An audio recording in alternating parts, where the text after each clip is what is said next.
አቶ ሽመልስ አብዲሳ ከስልጣን እንዲነሱ መወሰኑን አንድ ዓለም አቀፍ ሚዲያ ይፋ አደረገ። ጄኔራሉ ተወገዱ። በባድመ ተኩስ ተከፈተ። የኮማንዶ ጦሩ ጎጃም ገባ። የኢትዮፖስት ነው። ጠቅላይ ሚኒስትር አብይ አህመድ አዲስ ሹም ሸር ሊያደርጉ መሆኑ ታወቀ። ከሽመልስ ባለፈ አቶ ሙስጣፊ ኡመርና ታከለ ኡማም ከስልጣን ተነስተው አዲስ ስልጣን ሊሰጣቸው እንደሆነም ዓለም አቀፍ ሚዲያው ዘግቧል። አቶ ሽመልስ ለምን ከስልጣን ሊነሱ ቻሉ? በእርሳቸው ምትክስ ማን ይተካል?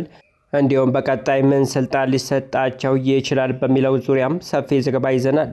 ዘመነ ካሴ ከኮማንዶ ጦሩ ጋር ተናነቀ።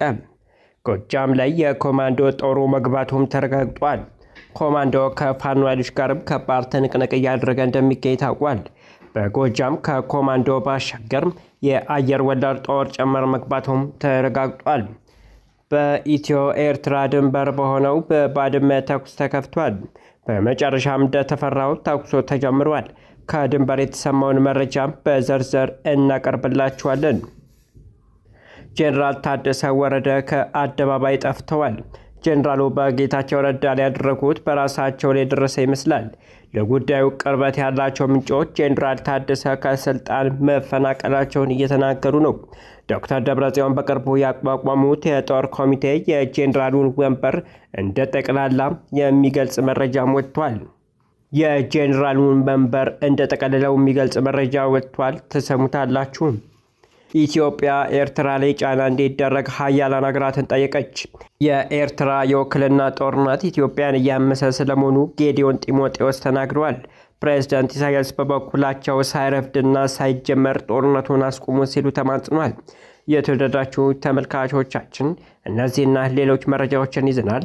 እንደተለመደው ቪዲዮ ላይክ እና ሼር በማድረግ አብራችሁን እንድትቆዩ ግብዣችንም። ወደ ዝርዝሩ እናመራለን። ጄኔራል ታደሰ ወረደ በአደባባይ ጠፍተዋል። ጄኔራሉ በጌታቸው ረዳ ላይ ያደረጉት በራሳቸው ላይ ደረሰ ይመስላል። ለጉዳዩ ቅርበት ያላቸው ምንጮች ጄኔራል ታደሰ ከስልጣን መፈናቀላቸውን እየተናገሩ ነው። ዶክተር ደብረጽዮን በቅርቡ ያቋቋሙት የጦር ኮሚቴ የጄኔራሉን መንበር እንደ ጠቅላላ የሚገልጽ መረጃ ወጥቷል።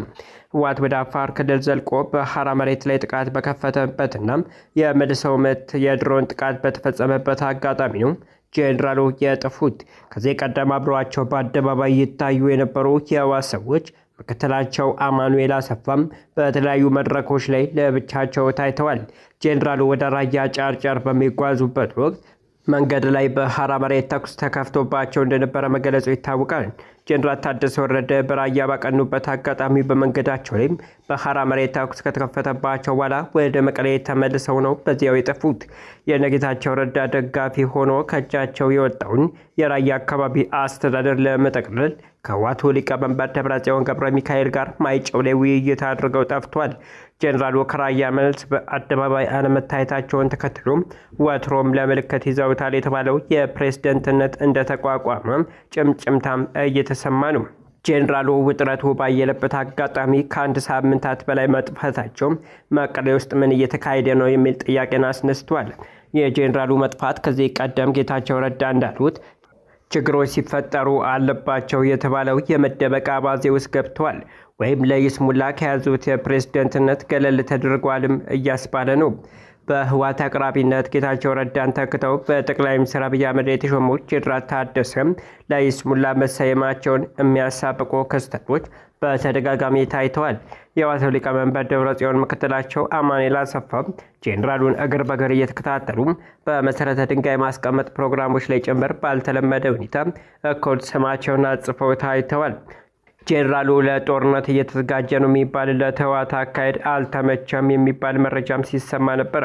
ጄኔራሉ በጠፉበት አጋጣሚ ህወሓት ከወረዳ እስከ ክልል ያቋቋሙት የጦርነት ኮሚቴ ስራ መጀመሩ ታውቋል። ህወሓት እንዳቋቋመው የተነገረለት የጦር ኮሚቴ ወታደራዊ ፖለቲካዊና ዲፕሎማሲያዊ ስራዎችን በበላይነት የሚመራ ነው ተብሏል። ህወሓት የጦርነት ዝግጅት በሁሉም አቅጣጫ እያፋጠነ መሆኑን በሚነገርበት ወቅት የጠፉት ጄኔራል ታደሰ በአሁኑ ወቅት በምን ሁኔታ ላይ እንደሚገኙ አይታወቅም። የጄኔራል ታደሰ ጠፋንታ ጠቅላይ ሚኒስትሩ በቅርቡ በፓርላማ ላይ እንደጠቀሙት እንደ ጌታቸው ረዳ በአየር ላይ ሊንሳፈፉ እንደሚችሉም ተጠቁሟል። አሊያም ደግሞ በአድፋጭነታቸው ቀጥለው አይቀሬ ነው የተባለውን ጦርነት በይፋ ሲፈነዳ ወደ ቀድሞ የዋጥ ጦር መሪነታቸው ሊመለሱ ይችላሉ ተብሏል። ኢትዮጵያ ኤርትራ ላይ ጫና እንዲደረግ ሀያላን ሀገራትን ጠየቀች። የኤርትራ የውክልና ጦርነት ኢትዮጵያን እያመሰ ስለመሆኑ ጌዲዮን ጢሞቴዎስ ተናግሯል። ፕሬዝዳንት ኢሳያስ በበኩላቸው ሳይረፍድና ሳይጀመር ጦርነቱን አስቆሙ ሲሉ ተማጽኗል። አስመራና አዲስ አበባ በቃላት አንድ ሁለት እየተባባሉ ነው። የቃላት እንካ ሰላምታም ወደ ግጭት እንዳይቀየር የተፈራበት ሰዓት ላይ ደርሷል። ሁሉም ሀገራት ጦራቸውን በተጠንቀቅ አቁሞ የሚሆነውን ሁሉ በንቃት መከታተል አለባቸው ተብሏል። ከሰሞኑ ዶክተር ጌዲዮን ጢሞቴዎስና ኢሳያስ አፈወርቂ የድርድር ጥሪ አሰምቷል። ሁሉም በሁለቱም ሀገራት በኩል የቀረቡት ጥሪዎች በነቀፋ የታጀቡና የይስሙላ ይመስላሉ። የኢትዮጵያ ዓለም አቀፉ ማህበረሰብ ኤርትራ ላይ ጫናዎች እንዲያደርግ ጥሪ ያቀረበች ይላል ስፑትኒክ ያወጣው ዘገባ። ጥሪው የቀረበው ትኩረቱን በአፍሪካ ቀንድ ዙሪያ ባሉ ወቅታዊ ተለዋዋጭ የፖለቲካና የደህንነት ሁኔታዎች ላይ አድርጎ በአዲስ አበባ ዩኒቨርሲቲ በመካሄድ ላይ ባለው የውይይት መድረክ ነው። የኢትዮጵያና የኤርትራ ግንኙነት በአስመራ መንግስት ጸባጫሪ ድርጊቶችና ተንኮሳዎች ምክንያት እየሻከረ መምጣቱን ስብሰባውን የከፈቱት ዲፕሎማት ገልጸዋል ሲል የስፑትኒክ አፍሪካ ባልደረባም ዘግቧል።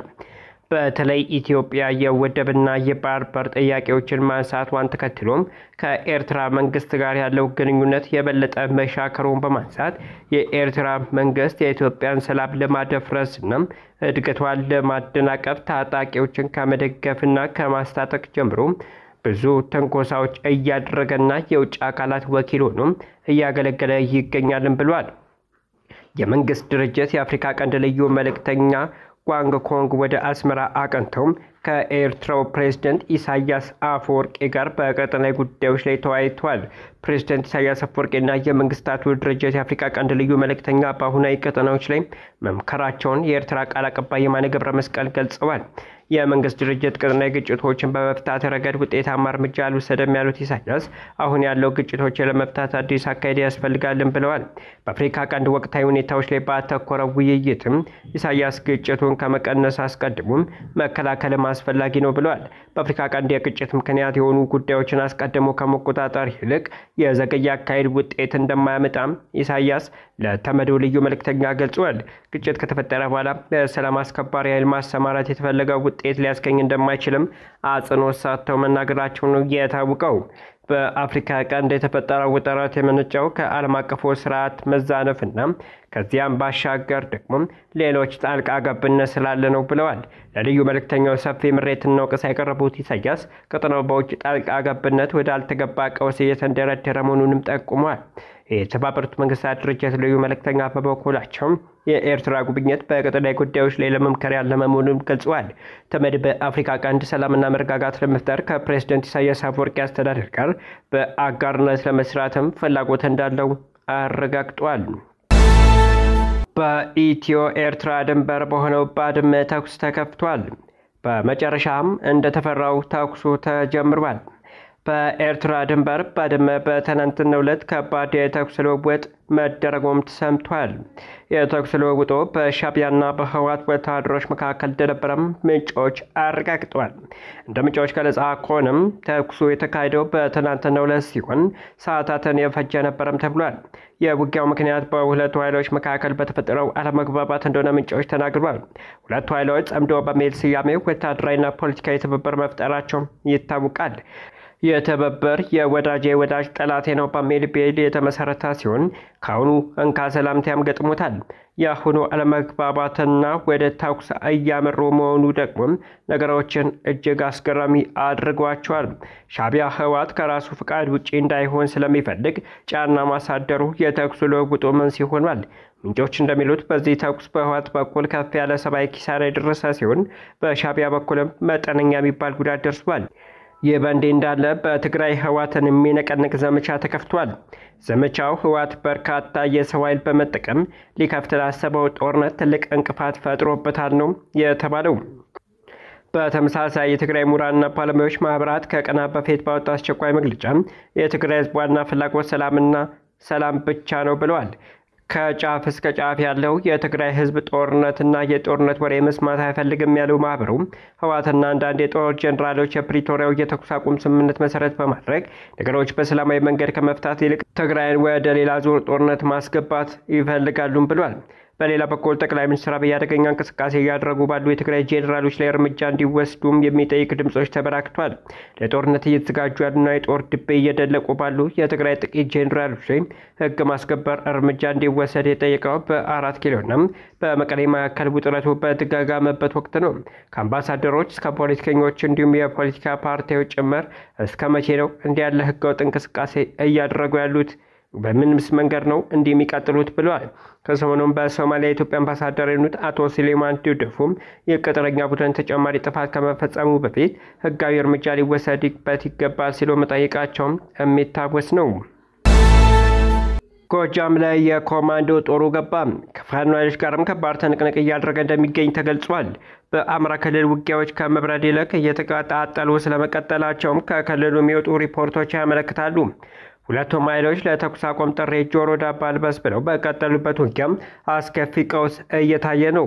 አሁን በክልሉ የሚወጡ መረጃዎች ደግሞ ጦርነቱን ይበልጥ እየተቀጣጠለ ሊሄድ እንደሚችል የሚያሳይ ነው። እስካሁን የኮማንዶ ጦሩ በሰሜን ሸዋ ብቻ የሚንቀሳቀስ ነው። አሁን ግን ወደ ጎጃም መግባቱም ተገልጿል። የምስራቅ እዝ ኮማንድ ባቀደው ጆይንት ኦፕሬሽን ከምስራቅ እዝ የተለያዩ አሃዶች ከኮማንዶ አየር ወለድ እንዲሁም ከአማራ ክልል የጸጥታ ኃይል ጋር ተወጣጥተው በጋራ ኦፕሬሽን ማድረጋቸው ተነግሯል። በዚህ ኦፕሬሽን ታዲያ 96 የሚሆኑ የፋኖ ታጣቂዎች መገደላቸውን ይፋ አድርገዋል። የምስራቅ እዝ ከአማራ ክልል ፖሊስና ከ101ኛ አየር ወለድ ክፍለ ጦር ሁለተኛም እንዲሁም ንስር ሻለቃ ጋር በጥምረት የጋራ ዕቅድ አውጥተው አካባቢውን የማጽዳት ግዳጅም እየፈጸሙ መሆናቸው ነው የተነገረው። የጸረ ሽምቅ ስምሪቱም ከጥቅምት 27 እስከ ህዳር 2 2018 ዓ.ም በባህር ዳርና አካባቢው በሰሜን ጎጃምና በምዕራብ ጎጃም ዞኖች በሚገኙ የተለያዩ ወረዳዎችና ቀበሌዎች እንደተካሄደም ተጠቅሷል። በዚህ በጥምረት ተደርጓል በተባለው ኦፕሬሽን የፋኖ ታጣቂ ቡድን ሲጠቀምበት የነበረ 58 ኤኬኤም ክላሽና እንዲሁም 9 የቃታ መሳሪያ 11 ሽጉጥ 5 ቦምብ 1281 ልዩ ጥይት እንዲሁም 6 በሞባይል ሲስተም የሚፈነዳ ፈንጂ በቁጥጥር ስር ውሏል። በተካሄደው ኦፕሬሽን በታጣቂ ቡድኑ ላይ ከፍተኛ ኪሳራ መድረሱን የሚገልጽ መረጃው ጥምር ጦሩ ታጣቂ ቡድኑ በገባበት ቦታ ሁሉ በመግባት የጸረ ሽምቅ ግዳጁን አጠናክሮ እንደቀጠለም ተናግረዋል። የበንዴ እንዳለ በአማራ ክልል የሚንቀሳቀሱ ታጣቂ ኃይሎች ከፌዴራል መንግስት ጋር ያላቸው ልዩነት በድርድር እንዲፈቱና በክልሉ ሰላም እንዲሰፍን በሁለቱም ወገኖች ላይ ጫና ለማሳደር እንደሚሰሩ አሃዱ ያነጋገራቸው የህዝብ ተወካዮች ምክር ቤት አባል ገልጸዋል። ሁለቱም ወገኖች የመደራደር ፍላጎት እንዳላቸው ቢገልጹም እስካሁን ፍሬያማ ሙከራ አልታየም። እንደዚሁም ደግሞ በክልሉ የጥይት ድምፅ እንዳይሰማ እውነተኛና ሁሉን አሳታፊ ድርድር እንደሚያስፈልግም ተገልጿል። ጠቅላይ ሚኒስትር አብይ አዲስ ሹምሽር ሊያደርጉ መሆኑ ታወቀ። ከሽመልስ ባለፈ አቶ ሙስጣፊ ኡመርና ታከለ ኡማ ከስልጣን ተነስተዋል።